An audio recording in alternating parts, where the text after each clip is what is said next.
Assalamualaikum warahmatullahi wabarakatuh. Waalaikumsalam Waalaikumsalam warahmatullahi warahmatullahi wabarakatuh. warahmatullahi wabarakatuh. Selamat malam teman-teman semua. Sebelumnya kami terima kasih kepada Ibu Tiwi yang sudah memberikan kami kesempatan untuk mempresentasikan hasil tugas yang telah kelompok kami lakukan. Dan pada malam hari ini kami akan mempresentasikan contoh kasus perilaku menyimpang di tempat kerja terkait dengan pelecehan seksual dan korupsi. Tapi sebelum itu, izinkan saya terlebih dahulu untuk memperkenalkan anggota kelompok kami. Yang pertama ada Rani Aulia, saya sendiri, dua-dua dengan NIM 22320 157. Kedua ada Syakira Riandiani dengan NIM 22320 163. Kemudian ada Sobiha Nashwa dengan NIM 22320 233. Dan ada Dea Alvira dengan NIM 22320 234. Dan yang terakhir ada Muzayana Nur dengan NIM 22320 237. Dan selanjutnya ada contoh kasus pertama yang akan disampaikan oleh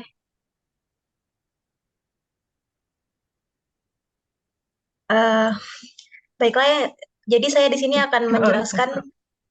menjelaskan tentang deskripsi kasus yang pertama yang mengangkat tema tentang pelecehan seksual. Pelecehan seksual adalah tindakan yang melibatkan eksploitasi atau penyalahgunaan seksual terhadap seseorang tanpa persetujuan mereka. Kasus pelecehan seksual ini dialami oleh pegawai di sebuah perusahaan yang terletak di daerah Ancol. Peristiwa bermula pada tanggal 17 September 2020. Salah satu korban dengan inisial DF didatangi oleh atasannya saat sedang sendirian di ruangannya. DF yang pada saat itu tengah duduk di mejanya tiba-tiba digerayangi oleh pelaku. Saat mengalami pelecehan tersebut, DF mengaku tidak bisa melakukan apa-apa. Badannya terasa kaku dan tidak bisa berbicara. Suatu ketika, DF mencoba merekam perbuatan pelaku dengan menggunakan ponsel dan laptopnya yang berada di atas meja. Korban selanjutnya yaitu seseorang berinisial EFS yang pada saat itu baru saja memulai kerjanya sebagai seorang sekretaris. EFS dilecehkan oleh pelaku pada tanggal 20 Oktober 2020.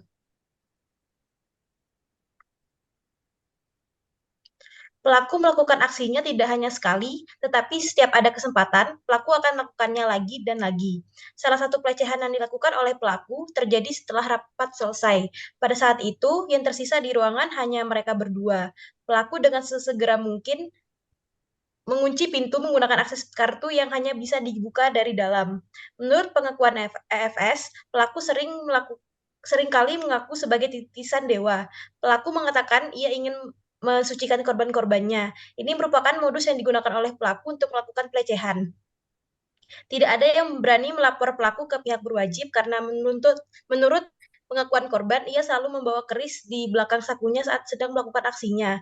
Hingga pada akhirnya, DF selaku korban melalui kuasa hukumnya melaporkan Jimmy ke Polres Jakarta Timur dengan barang bukti berupa visum dan rekaman video pelecehan yang dilakukan oleh pelaku. Dan Intervensi selanjutnya, oke. Dan selanjutnya ada Sorry. intervensi kasus satu yang akan disampaikan oleh Muzayana. Oke, terima kasih Rani. Berikutnya intervensi kasus satu. Yang pertama itu bisa pencegahan. Perusahaan harus menetapkan kebijakan dan prosedur yang jelas untuk melaporkan dan menangani insiden pelecehan seksual, serta menciptakan budaya, rasa hormat, dan kepekaan terhadap isu gender. Yang kedua, pentingnya untuk memberikan dukungan dan sumber daya bagi korban pelecehan seksual, seperti layanan konseling dan bantuan hukum. Yang ketiga adalah perusahaan atau pihak berwajib harus menyelidiki insiden pelecehan seksual secara menyeluruh dan mengambil tindakan disipliner yang sesuai terhadap pelakunya, yang mungkin termasuk pemutusan hubungan kerja. Yang keempat, penting untuk mencegah tindakan pembalasan terhadap korban, misalnya dengan memastikan bahwa korban tidak dikenakan sanksi karena melapor kejadian tersebut. Selanjutnya, yang kelima adalah mungkin perlu melibatkan otoritas eksternal seperti polisi atau serikat pekerja, tergantung pada tingkat keparahan insiden. Yang keenam, pelatihan dan pendidikan bagi karyawan dan pemberi kerja dapat membantu mencegah insiden pelecehan seksual di tempat kerja. Secara keseluruhan, intervensi dalam kasus pelecehan seksual di tempat kerja memerlukan pendekatan multisisi yang mencakup pencegahan, dukungan bagi korban, investigasi, dan tindakan disipliner terhadap pelaku, pencegahan pembalasan, dan kemungkinan melibatkan pihak berwenang eksternal. Dan selanjutnya ada contoh kasus kedua terkait korupsi yang akan disampaikan oleh Syakira. Oke, kasus kedua ini berupa korupsi. Korupsi adalah salah satu bentuk pelanggaran etika yang sudah diyakini oleh masyarakat sebagai hal yang negatif dan merugikan kehidupan. Belakangan ini, dunia maya sedang dihebohkan dengan kasus korupsi yang dilakukan oleh seseorang dengan inisial F. F merupakan salah satu karyawan toko kecantikan dan merupakan orang kepercayaan atasannya. F sudah diberi tanggung jawab dan dipercaya oleh atasannya sebagai manajer toko tersebut. F sendiri sudah bekerja di toko tersebut selama 2 tahun dan juga dipercaya untuk mengatur pemasukan dan merekap uang di toko tersebut. Awal mula dicurigai F korupsi karena gaya hidup F yang sangat hedonisme.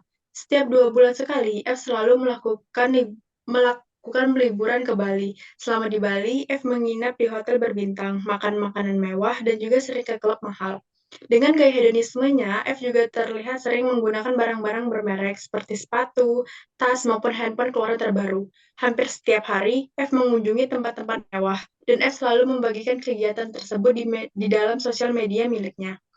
F juga membagikan ceritanya bahwa F sudah bisa membeli mobil secara cash dalam 2 tahun ia bekerja. Teman dekat pemilik toko sebenarnya sudah mencurigai gaya hidup F karena melihat karyawan toko yang memiliki gaya hidup terlalu mewah.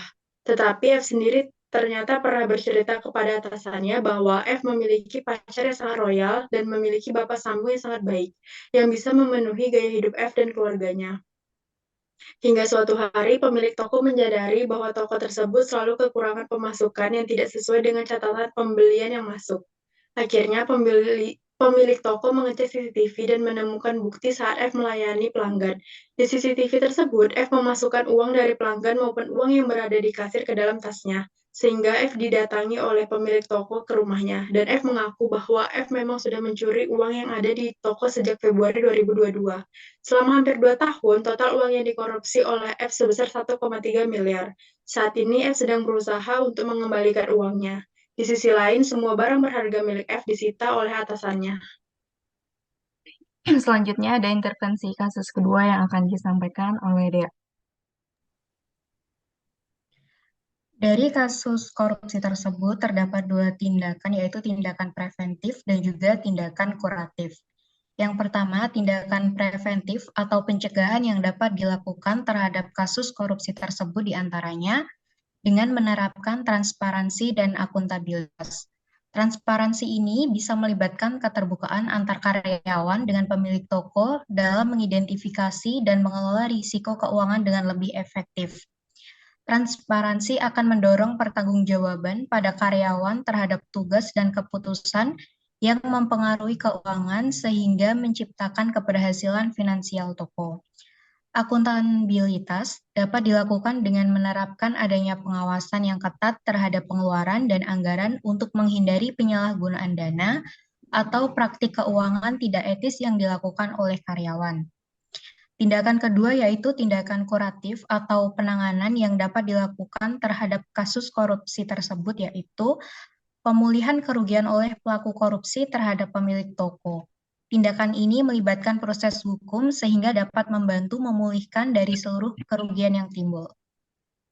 Baik, sekian presentasi kelompok yang kami lakukan. Kurang lebihnya mohon dimaafkan.